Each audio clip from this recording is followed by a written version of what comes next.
Welcome, everyone, to Make It Make Sense with Monique Pressley. I'm your host, Monique Pressley. Thank you so much for joining. Happy Monday.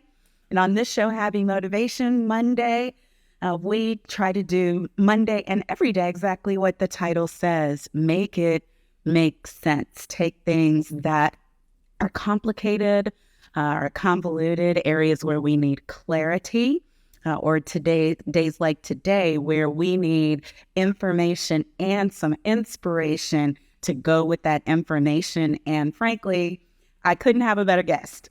Been wanting to have the original preaching Black man on the show ever since I started. So I'm excited. He's super busy, just, doing all the things that God's called him to do. And I'm so glad that we were able to make it work for today. And I'm not going to give no long intro because he's on here, y'all. Can you please help me welcome author, teacher, preacher, social justice activist, senior pastor of New Birth Missionary Baptist Church, the Dr. Jamal Harrison Bryant. There you are. Yes. Thank you so very much. You all seated and booted today. What you guys doing? I'm with my favorite attorney, so I needed to make sure I wasn't on parole. So before we get started, let me say to you all, I absolutely adore Monique Pressley. She is the sister that was not born to me, but was given to me. And we have been friends, I think, 20 years, and just appreciative for her legal prowess. But please do not get it twisted. This woman is anointed. She is not just a lawyer. She's a woman of God. And so I'm glad to be with you on today. I don't even know what we're talking about, but I'm glad to be with you. Right. Well, we're talking about whatever you want to talk about, but your head is a little chopped off. So if you can a little bit. I'm coming. Is that good? That's perfect. Yes, that's perfect. And, we really have, Dr. Bryant, we kind of grown up together. Yes. I look at her now and I'm like, Lord have mercy. Folks graduating from high school. Too much. When we started out, it was like $12 to get to the conference. We come this far by faith. Listen, leaning on the Lord. Yes, sir. And that's what I want to talk to you about. I think my question would be provocative if I was asking anybody else, but they won't be for you because you lived in this life. I am concerned. I'm going to just start where I am. I am concerned because I see everything that is going on in our country. I see racism rampant, and I see our brothers and sisters be pillaged. A continuation of decades and centuries past, and it is not covert. We have all of the covert activity. We have all of the things that are still happening in banking and home buying, in financial markets to oppress our people. Here we are disproportionately left out of securing all bags. But then we have on the street still as being arrested more, stopped more, frisked more, shot more, killed more, jailed more, imprisoned more, wrongfully convicted more, disproportionately upwards of 12,000 a year. And I just want to know, where's the church? Wow. I can count really on one hand the prolific pastors with huge platforms such as yourself, who, as Attorney Crump would say, get in the arena and fight. Yeah. And then I'm looking at a lot of the rest, and over recent years, I've had to just completely stop following some because I can't conscience it. I can't, okay, you know a lot about Jesus, but you're not making it real for me, for my sons that I got to raise in these streets. So can you email me where's at? Yeah, I want to first give some clarity for your viewers in a historical perspective, is that big pastors have never been activists. Put that right there. Big pastors have never been activists. And Monique, when I'm getting ready to tell you, you go ahead and throw all them books off the bookshelf. Dr. King never pastored more than 350 people. Never. Yeah. Never had the biggest church in town. Yeah. He was not the most influential pastor, but still had a global impact. And so while it is that mega pastors on the Word Network and TBN we're not seeing, there are local pastors in the trenches who are doing the work every day without any fanfare, without any notoriety, and might I say, drum roll, with no blue check beside their name. So I don't want to minimize that one. You've got to also look at the fact that we're looking at as big pastors. 8 out of 10 of whoever these followers are who are watching us right now, 8 of the 10 big preachers, 1, didn't go to a HBCU. 2, have no black experience, but are evangelicals in drag. And so just because you have black people doesn't mean it's a black church. And so we've got to lend some clarity. A black church is one that has consciousness, that has direction, and exercises a level of compassion. And I think we have confused a church full of black people as being a black church when it is not. Well, and I don't disagree with you about any of that. Obviously, you're right about it. That's why we have y'all. He don't just play academician. He's for real doctor. So he spits facts here. But I'm asking Dr. Bryant about the church. Yes.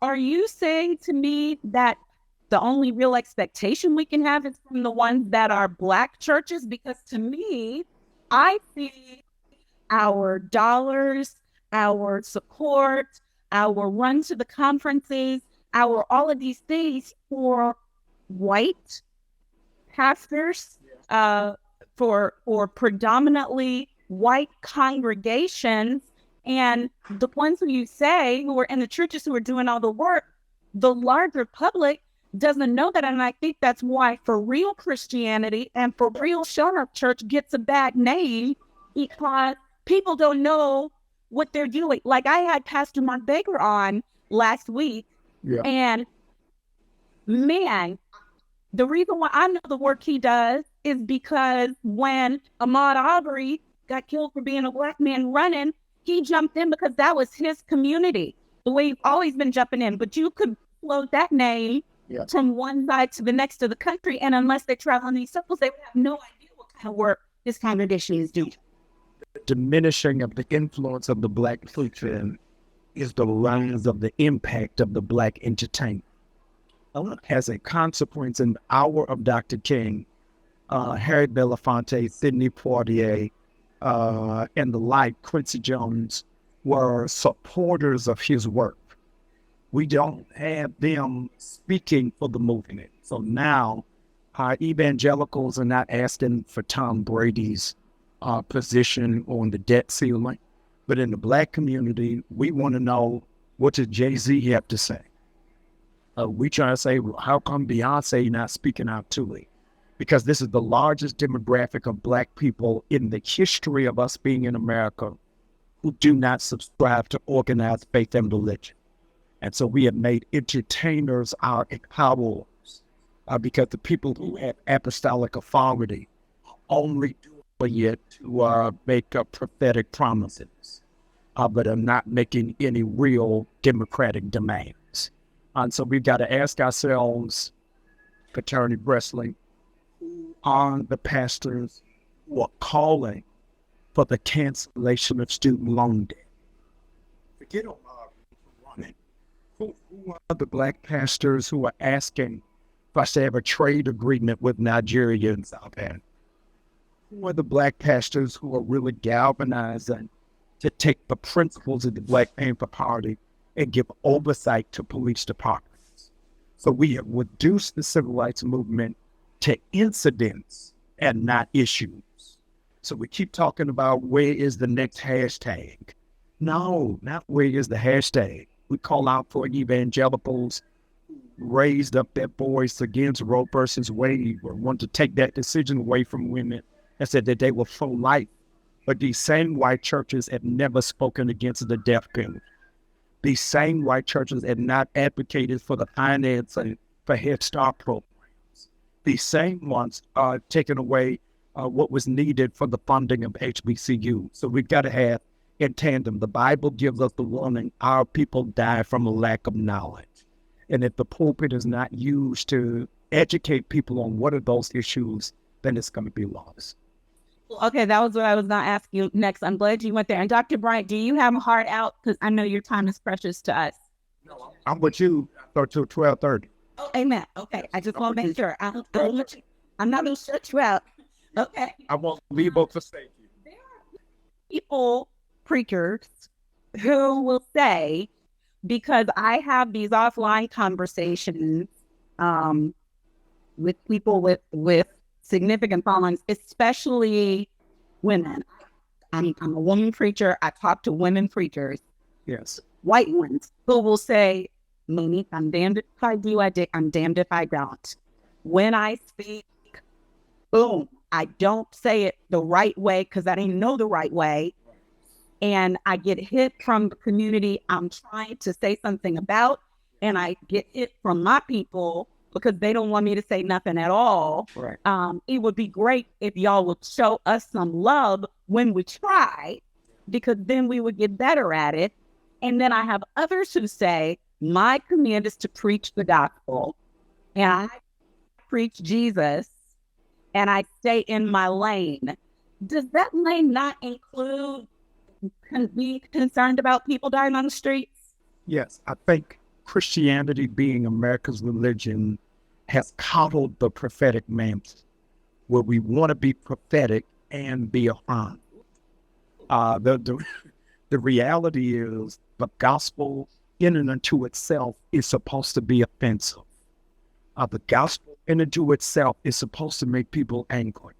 And so if everybody is agreeing with what you preach, then there is no gospel to it. It's got to be, what are we preaching that will make people want to kill us?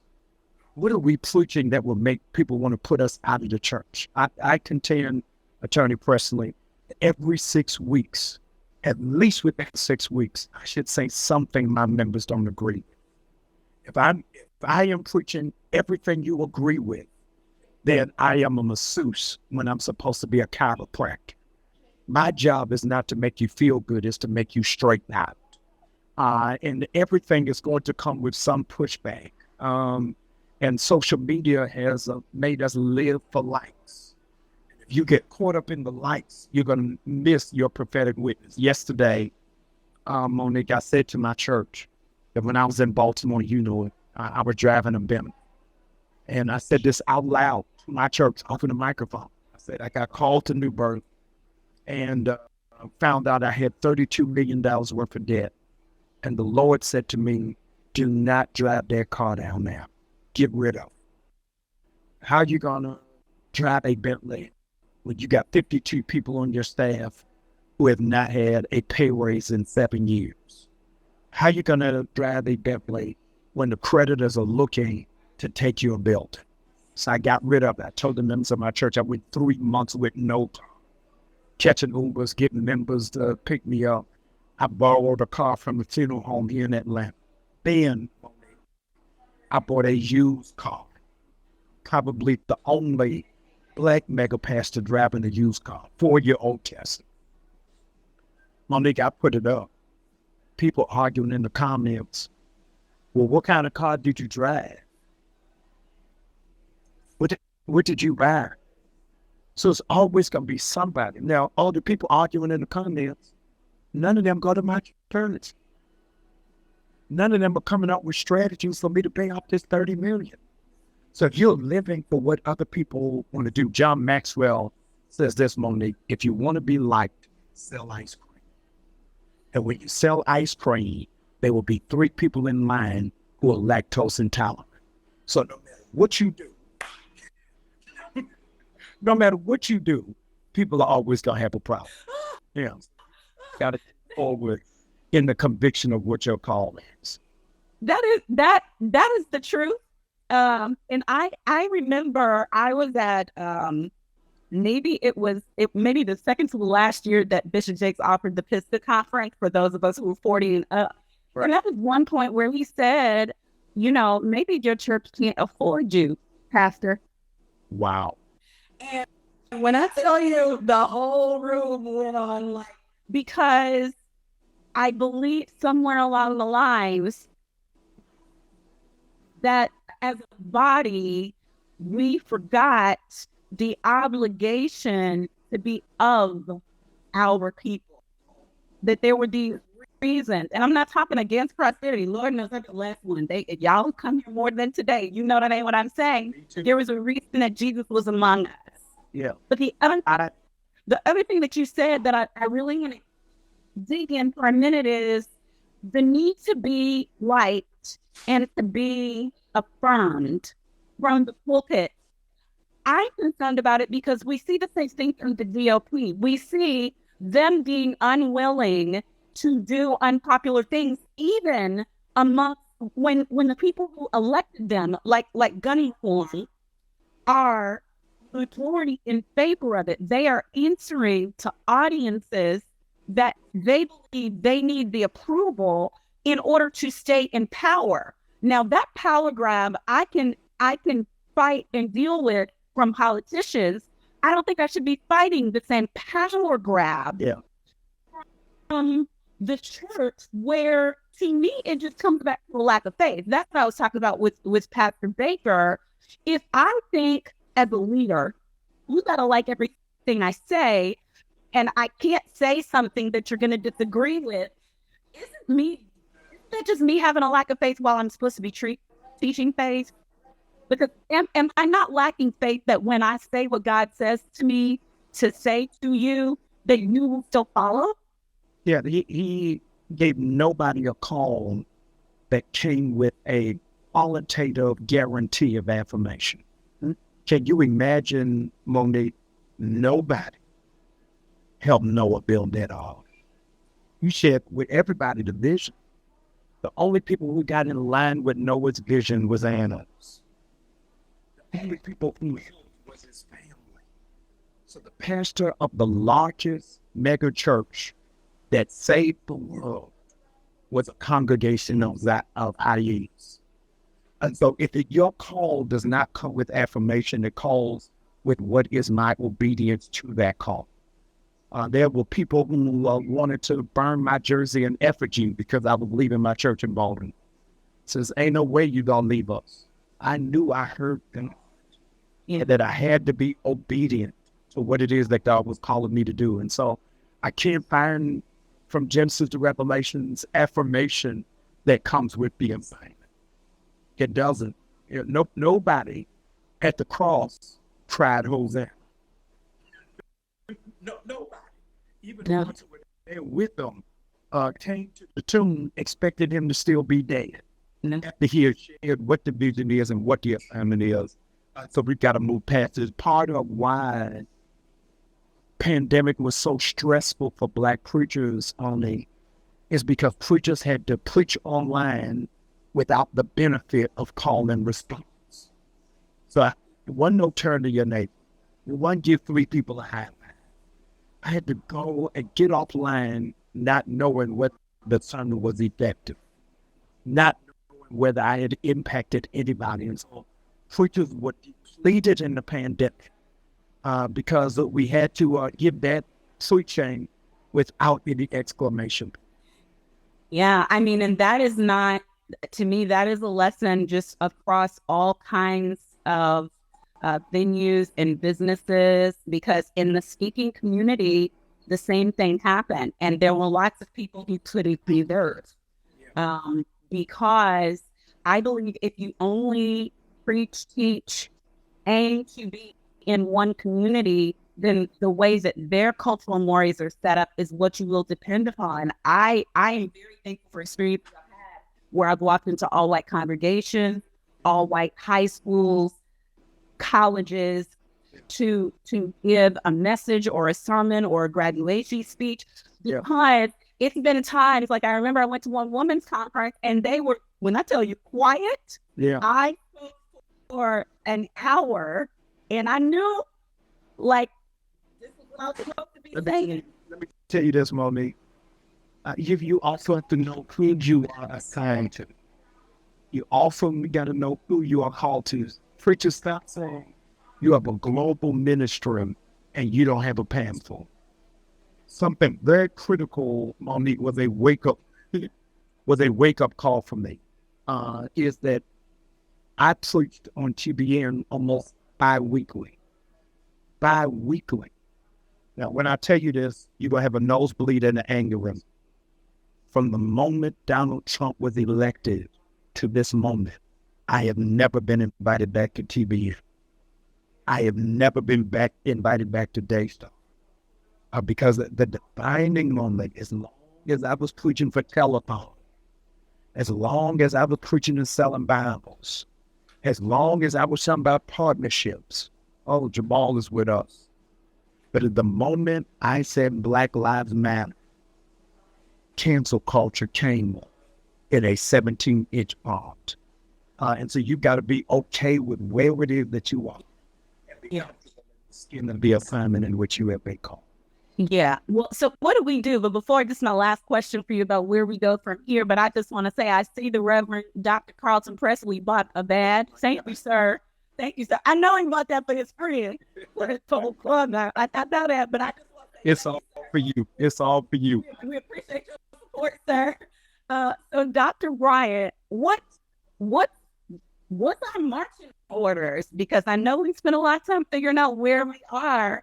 And I want to know from the leader to the usher to the parking lot to those who are out there in the world, what is it important for us to be doing right now?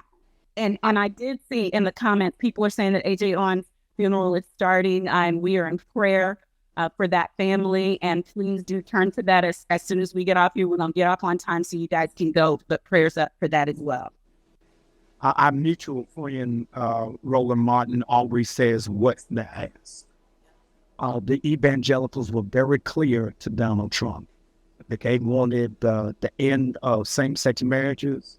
They wanted Israel to be recognized, and they wanted Roe versus Wade to be overturned. So they didn't care if you grabbed a woman's boobs, if you kept confidential documents in Mar-a-Lago, get them three things done. And so the Black church has got to be clear going into 2024. What's the ask? The AME, the COGIC, the PAW, National Baptist Convention collectively have to say to Biden, we demand the cancellation of student loans. Collectively, we got to say Black people have to have access to capital to start businesses. Collectively, we want to say we don't want symbolic support for HBCUs and just Howard University. But you got to do something for Paul Quinn. You got to do something for Payne College, not just the sexy five. So I think that our civil rights leaders have got to get in a room, not for a photo op, and come out with what are the three things that we are demanding from the president, from the Congressional Black Caucus, from local elected officials, so that we are clear going forward, so that it's not scamming. Well, I pray that we can do that. I pray that us can do that, and that the leaders will then take the time to explain to the people why those asks are the ones that are critically important. And I also pray, just for me, that they come up with asks that can be done and accomplished by the sender, like ask Biden for things Biden can do, and then ask people to vote to get senators for the things senators can do, and et cetera, and so on. Well, everybody knows where to find you, so this is usually where I tell people, y'all, as Coach Prime would say, he ain't hard to find. So I hope y'all are following him everywhere. And follow Monique Pressley, please. Please follow Monique Pressley. Yes, and we are here Monday through Friday noon daily trying to make it make sense, as you've helped us do today. I'm so thankful for you, and we're rooting for you and supporting everything that you do. And if anybody wondered whether you were supposed to move from Baltimore to where you are now, the proof is in the pudding. We see the work you're doing. We see the influence. We see the people. We're rooting for you. I love All right. Love you, sir. so much. See you soon. All right. Bye-bye. Guys, I hope, as always, that you enjoyed today and that we helped you make something make sense. We have an action-packed week, and you don't want to miss anything that's coming. We're talking politics this week. We're doing Wellness Wednesday with the immediate past president of the National Medical Association. There's not a day where something won't be popping. And then Friday, as usual, I'll come to you and do a little weekend review. And yes, at some point, later today, I'm going to be on WVO in Chicago discussing these indictment charges, but I am going to do a little special segment here to discuss what the charges are, what this 37 pages is about, why it matters, and where it's going to go from here. So I'm going to get deep into my sweet spot in my legal lane and break that down as best as possible and make that make sense. But keep on coming back. If you'd like to support us, you can buy badges. Thank you to everyone who bought badges. You can support us through Cash App. That's $ Monique Pressley TV. You can support us on PayPal, paypal.me/Monique Pressley TV. And if you want to be a sponsor, thank you, Black Voters Matter Fund. Thank you, U.S. Department of Health and Human Services. Thank God for you. Thank you, Ben Crump Law, all of our sponsors. But you can also sponsor with us or be a friend of the show by emailing my team at sales@MoniquePressley.com. Again, that's sales@MoniquePressley.com, and we will get right back to you. I love y'all so much. I'll see you tomorrow, noon Eastern. Bye-bye.